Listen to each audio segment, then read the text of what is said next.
बिस्मिल्लाहिर्रहमानिर्रहीम। स्टूडेंट्स, आज का टॉपिक है formation of Fredholm integral equations.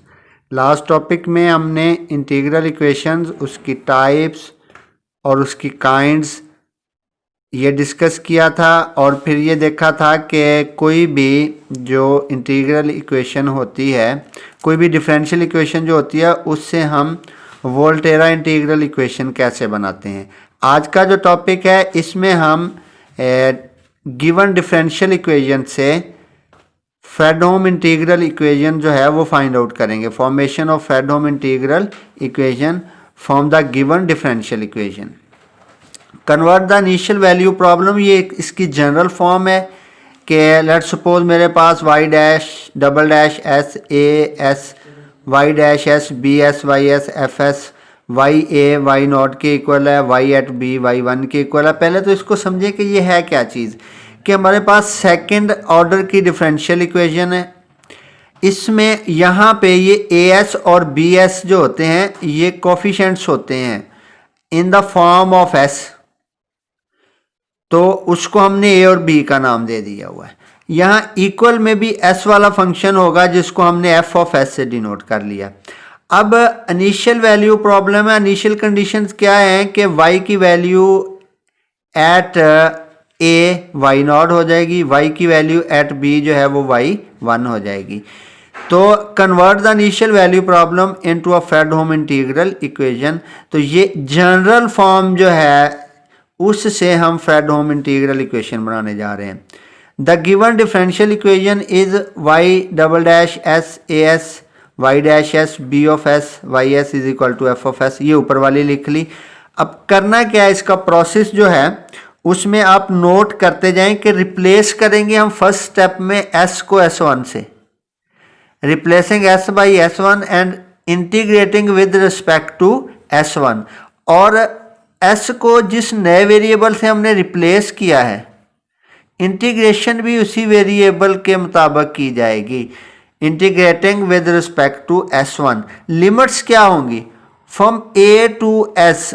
Limits का इन इनिशियल कंडीशन से ज़रा लिंक समझ लें। यहाँ पे जो x की वैल्यू है, सॉरी s की वैल्यू है वो a है और जो y की वैल्यू आ गई वो y not. Independent variable a है, यहाँ पे डिपेंडेंट वेरिएबल y नॉट हो गया। इसी तरह इस इनिशियल कंडीशन में इंडिपेंडेंट वेरिएबल यानी s जो है वो b के इक्वल है और डिपेंडेंट वेरिएबल यानी y जो है वो y वन है। जब आप फ्रेडहोम इंटीग्रल इक्वेशन में कन्वर्ट करेंगे इसको, तो आपने ये जो s की वैल्यू है ये लोअर लिमिट लेनी है और अपर लिमिट को s ले लेना है। So integrating with respect to s1 and limits will be from a to s। So इन तमाम के साथ मैंने integral sign a to s, integral sign a to s, third integral sign a to s और इसी तरह ये right side के साथ भी इंटीग्रल साइन और लिमिट a टू s लिख दी। दूसरी नोट करने वाली क्या चीज़ है, हर s को s1 से रिप्लेस कर दिया हुआ है और integrating with respect to s1 है, सो ds1 हर एक के साथ लिखा हुआ है। अब जब इंटीग्रेट करेंगे तो वो जो सेकंड डेरिवेटिव वाला फैक्टर था उसका एक डेरिवेटिव ख़त्म हो गया, y dash s1 limit a to s।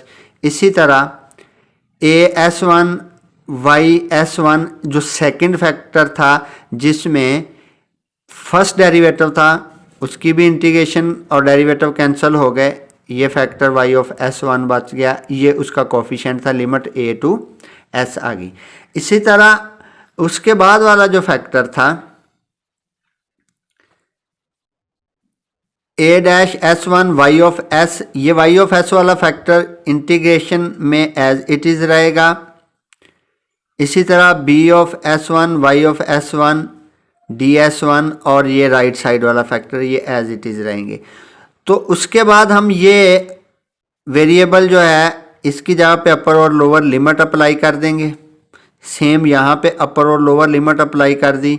ये इंटीग्रेशन वाले फैक्टर जो है इनमें कोई चेंज नहीं आएगी। जो हमें गिवन इनिशियल वैल्यू कंडीशंस हैं उनको अगर अप्लाई करें तो जो यहाँ पे अप्लाई होता है y dash s minus y dash a of s y s minus a, ये y एट a जो था ये y नॉट था, ये वाली जो वैल्यू है हमें y ऑफ a जो है वो y नॉट के इक्वल था, ये यहाँ पे आपने अप्लाई कर दिया। मतलब जो भी हमें गिवन कंडीशन होगी उसको जिस भी फैक्टर में हम पुट कर सकते हैं उसमें पुट कर देंगे, बाकी एज इट इज़ रहेंगे। इसके बाद वाला जो आ जाएगा प्रोसेस, उसमें ये होगा कि आप s को रिप्लेस कर देंगे किस से, s2 से, और इंटीग्रेट करेंगे विद रिस्पेक्ट टू s2, और लिमिट्स क्या होंगी a टू s, ये सारा प्रोसेस हो जाएगा। स्टूडेंट्स यहाँ पे चूंकि ये हमें जनरल फॉर्म दी हुई है इसलिए यहाँ पे उन्होंने प्रोसेस समझाने की कोशिश की है, आप इसकी टेंशन ना लें। यहाँ से सिर्फ और सिर्फ आपको ये बताना मकसद था कि हम इसको इंटीग्रेट कैसे करेंगे।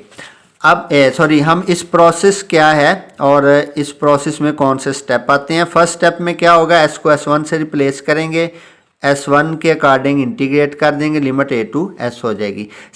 वहाँ पे बाउंड्री कंडीशंस या इनिशियल कंडीशन जो भी हमें दी गई हैं वो अप्लाई करके जो आपके पास इक्वेशन बनेगी उसमें s को s2 से रिप्लेस कर देंगे और integrate with respect to s2 करेंगे और लिमिट a टू s ही ली जाएगी। अब इसकी एक एग्जांपल है। अब हम एक डिफरेंशियल इक्वेशन लेते हैं और उससे फ्रेडहोम इंटीग्रल इक्वेशन बनाते हैं। Transform the boundary value problem y double dash plus y is equal to s, y at 0 1 के इक्वल है, y डैश एट 1 जो है ये किसके इक्वल है, 0 के इक्वल है। अब हमने इसको फ्रेडहोम इंटीग्रल इक्वेशन में कन्वर्ट करना है, तो ये गिवन डिफरेंशियल इक्वेशन है। फर्स्ट स्टेप क्या था कि s को s1 से रिप्लेस कर देंगे, रिप्लेसिंग s बाई s1 और integrating with respect to s1, और लिमिट्स क्या होगी फ्रॉम 1 टू s, ये वाला जो वेरिएबल था 1 to s y double dash of s1 ds1, इसी तरह y के साथ ds1 और लिमिट 1 टू s, इसी तरह ये s जो है इसके साथ लिख दी। s को आपने रिप्लेस कर दिया s1 से और विद रिस्पेक्ट टू s1 ही इसको इंटीग्रेट करना है, तो ये फर्स्ट डेरिवेटिव आ जाएगा क्योंकि सेकंड डेरिवेटिव विद इंटीग्रेशन से कैंसिल हो गया। लिमिट्स 1 टू s, ये एज इट इज़ s1 की integration with respect to s1 power फार्मूले से s1 स्क्वायर ओवर 2 होगी, पावर में एक जमा और उसी पे डिवाइड कर देंगे, पावर रूल अप्लाई हो जाएगा। अब यहाँ पे पहले s और फिर 1 रिप्लेस कर दिया इस s1 की जगह पे, ये फैक्टर वैसे ही इधर पहले s की जगह पे s1 की जगह पे s रिप्लेस कर दिया तो s स्क्वायर माइनस फिर 1 रिप्लेस कर दिया, वो 1 ही आ जाएगा डिवाइडेड बाई 2। अब इसमें उनमें से जो भी बाउंड्री कंडीशन अप्लाई होती है y dash 1 is equal to 0, तो इस y डैश 1 की जगह पे ये 0 पुट कर दिया और किसी चीज़ को मैंने तब्दील नहीं किया। ये y dash of s is equal to 1 to s y of s1 ds1 और राइट साइड पे ये फैक्टर बन जाएगा। अब सेकंड स्टेप में क्या है, s को s2 से रिप्लेस करना है और इंटीग्रेट भी विद रिस्पेक्ट टू s2 करना है और सेम लिमिट्स 1 टू s ये रह जाएंगी। अब आपने s को s2 से रिप्लेस किया, with respect to s2 integrate करना है और लिमिट्स होगी 1 टू s। ये वाला फैक्टर था y ऑफ s1 ds1, इसको with respect to s2 integrate किया, पहली लिमिट थी 1 टू s, उसको आपने s को किस से रिप्लेस कर दिया हुआ है, s2 से। ये नोट करने वाली चीज़ है कि ये s2 कैसे आया, हमने s को s2 से रिप्लेस कर दिया था। और ये बाहर वाली लिमिट्स अब इस इंटीग्रल की वजह से फ्रॉम 1 टू s ये डबल इंटीग्रल हो गया। इस तरफ 1 टू s को s2 से रिप्लेस कर दिया हुआ और इंटीग्रेशन भी विद रिस्पेक्ट टू s2 ही है। फर्स्ट फैक्टर में डेरिवेटिव ख़त्म हो गया, y ऑफ s2 आ गया, अपर और लोअर लिमिट्स आ गई। ये जो है इस पे आप लोगों को फार्मूला बताया गया है कि अगर सेकंड डेरिवेटिव हो तो s माइनस टी की पावर 1 होगी। अगर यहाँ पे डेरिवेटिव कह दिया, अगर 2 इंटीग्रल हैं तो s माइनस टी की पावर 1, अगर 3 इंटीग्रल होंगे तो यहाँ स्क्वायर आ जाएगा और बटे में उसका फैक्टोरियल आ जाएगा, 4 होगा तो यहाँ क्यूब, यानी जितने इंटीग्रल होते हैं उससे एक पावर कम, y of T D T, s minus T Y of T D T. तो इस तरफ आपने s2 को S2 स्क्वायर को विद रिस्पेक्ट टू S2 ही जब इंटीग्रेट किया तो अगेन पावर फार्मूला लग गया और 1 की इंटीग्रेशन S2, यहाँ लिमिट सप्लाई कर देनी है, यहाँ आपने S और 1 रिप्लेस कर दिया, ये फैक्टर एज इट इज़ आ जाएगा। y of 1 y of s ये इसी तरह रह गए, ये फैक्टर इसी तरह रह गया, इधर आपने सॉल्व किया। Replacing s by 0 in equation number 2, जहाँ जहाँ s है वहाँ आपने 0 पुट कर दिया, y ऑफ 0 y ऑफ 1 वैसे ही इस s की जगह पे 0 पुट कर दिया, ये दोनों फैक्टर 0 हो गए तो 2/6 रह जाएगा। y ऑफ 0 हमें गिवन है 1 के इक्वल, क्वेश्चन की स्टेटमेंट में ये हमें कंडीशन दी गई है y of 0 is equal to 1, तो y ऑफ 1 वैसे ही ये फैक्टर जो था माइनस बाहर आ गया तो t into Y T 1/3, y of 1 minus 1/3 और उसके बाद ये वाला factor. Putting this value of y of 1 in equation number 2, ये जो y ऑफ 1 था स्टूडेंट्स, यहाँ पे हमारे पास फैक्टर आया, हम इसकी वैल्यू फाइंड आउट करना चाहेंगे। अब आपका एक जो ऑब्वियस सा क्वेश्चन देन में आता है कि हमने s को 0 से रिप्लेस क्यों किया है इक्वेशन नंबर 2 में, to find this factor y of 1। यहाँ पे देखें आपके पास y ऑफ 1 की वैल्यू निकल आई है, ये रिप्लेस कर देनी है इक्वेशन नंबर 1 में, y ऑफ s वैसे ही इस y ऑफ 1 की जगह पे ये वैल्यू पुट कर दी, देन ये फैक्टर और राइट साइड वाला वैसे ही आ गया। अब आपने इसको रीअरेंज ही करना है, कोई मुश्किल काम नहीं है।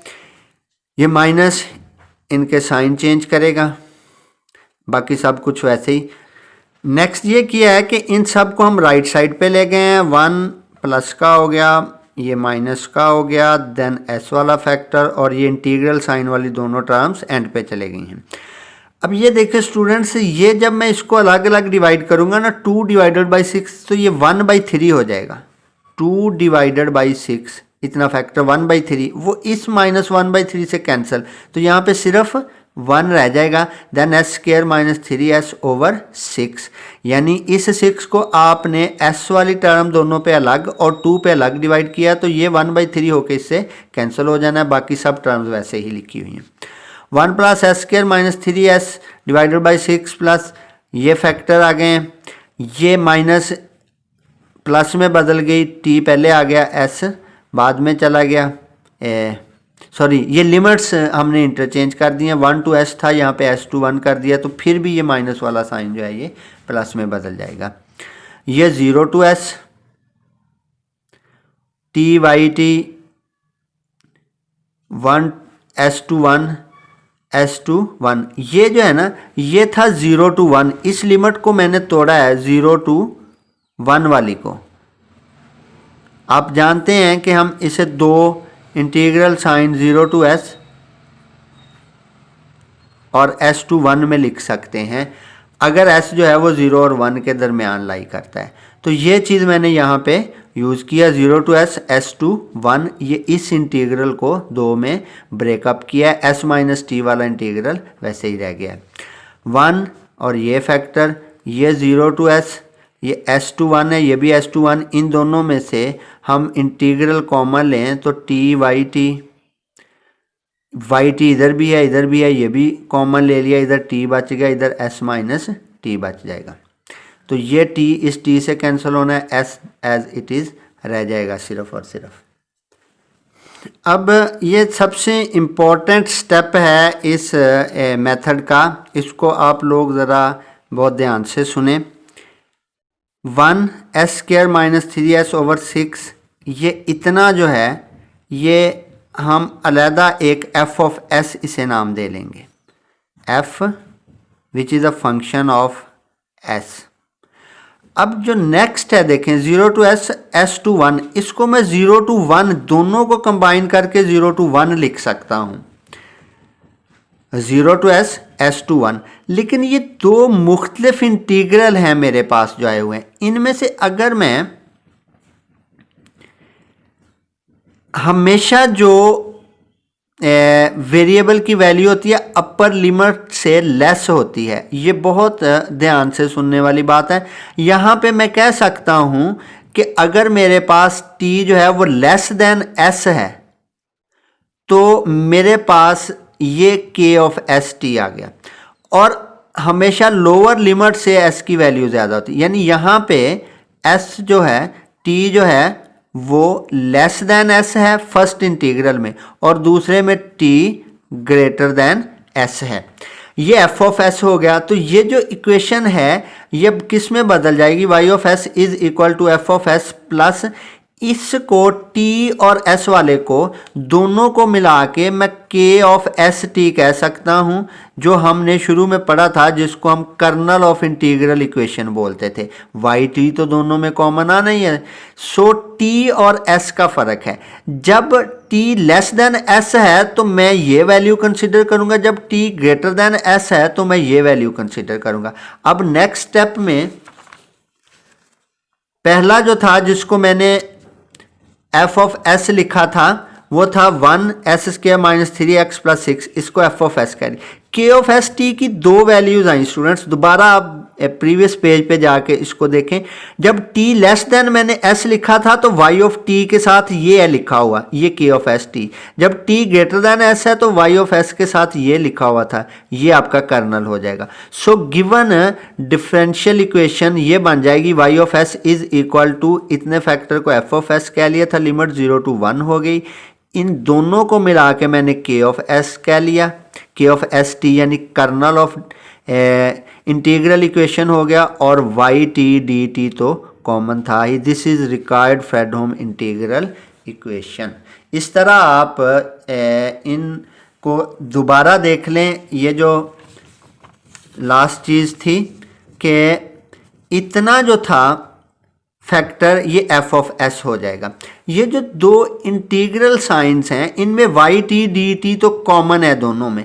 Limits 0 to s, s to 1, यहाँ पे हमने 0 to 1 को दो लिमिट्स में तोड़ दिया था, 0 to s और s to 1। अब कंबाइन करके दोबारा 0 to 1 मैं लिख सकता हूँ। सो इन दोनों को जब मैं इंटीग्रल को कंबाइन करूँगा लिमिट 0 to 1 लिख लूँगा, जो मैंने इधर लिखी हुई है। ये देखें लिमिट 0 to 1, इतने को एफ ऑफ एस कह लिया। अब वाई ऑफ टी जो कॉमन आया था, ये देखें यहाँ पे अगर ये टी टी से कैंसिल भी हो जाए तो सिर्फ आपके पास ये जो वाई ऑफ टी दोनों में कॉमन आ जाएगा तो टी और एस बच जाएगा। टी कब होगा, जब टी की वैल्यू ये अपर लिमिट से लेस है, टी इज लेस देन 1, और एस कब होगा, जब T is greater than S. तो यहाँ आप देखें t is less than s, तो आपके पास kernel of this integral equation t बनेगा, और जब t is greater than s तो फिर वो s बन जाएगा। ये आप लास्ट लाइन जो थी प्रीवियस पेज पे उसमें ये वैल्यूज पुट करें। इतने को एफ एस का था 0 to 1, ये कर्नल ऑफ इंटीग्रल इक्वेशन हो गया y ऑफ t। तो ये given Fredholm required Fredholm integral equation बन जाएगी।